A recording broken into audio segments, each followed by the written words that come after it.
உறவுகளுக்கு வணக்கங்க. இப்போ நம்ம என்ன பார்க்க போகிறோம் அப்படின்னா, நம்ம இந்த ப்ளவுஸ் வந்துட்டு இதில் நமக்கு ஸ்லீவ் மட்டும்தான் வந்து மாடல் இருந்துச்சு. இப்போ ஃப்ரண்ட் வந்து எல்லாமே நமக்கு பிளெயினாக இருக்குது. அப்போ நம்ம என்ன பண்ணலாம் அப்படின்னா, இப்போ இந்த ஸ்லீவ் போக பேலன்ஸ் கிளாத் வந்து நம்ம இப்போ வெட்டி வச்சுருக்குறோம் இந்த இடத்துல.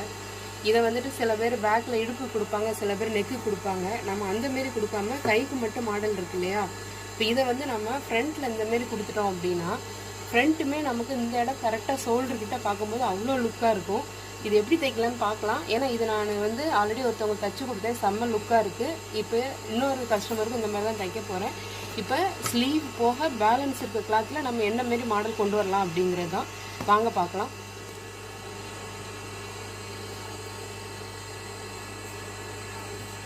பாஸ் பண்ணிப்போம். இப்போ ஃப்ரண்ட்டில் வந்துட்டு நாம் ரைட் சைடு வந்து நம்ம எப்படி தைக்கலாம் அப்படின்னு சொல்லி பார்க்கலாம் வாங்க. இப்போ வந்துட்டு ப்ளவுஸோட நல்ல பீஸு அதேமாரி லைனிங் கிளாத்தை மேலே போட்டிருக்கோம். இப்போ இதை அப்படியே ஜாயின் பண்ணிக்கலாம். துணி வடகாமல் இருக்கிறதுக்காக இந்த தையல். இப்போ சுற்றி தைச்சிட்டு எக்ஸ்ட்ரா கிளாத்லாம் வெட்டி எடுத்துடலாம்.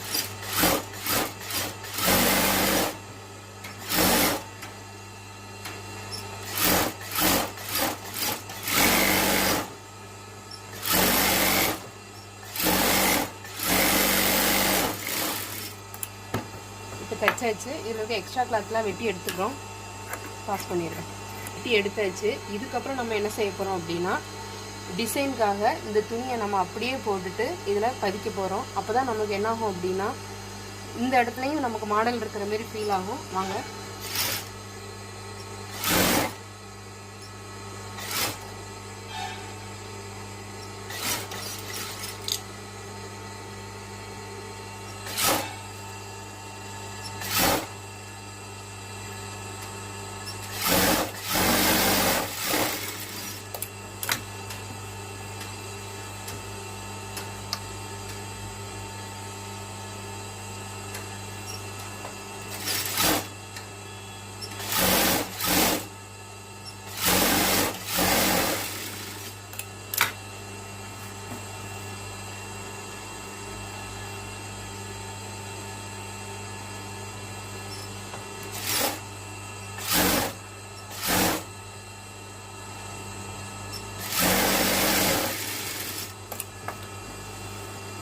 அவ்வளோதாங்க. இப்போ நான் வெட்டிட்டு காமிக்கிறேன் எப்படி இருக்குன்னு பார்க்கலாம்.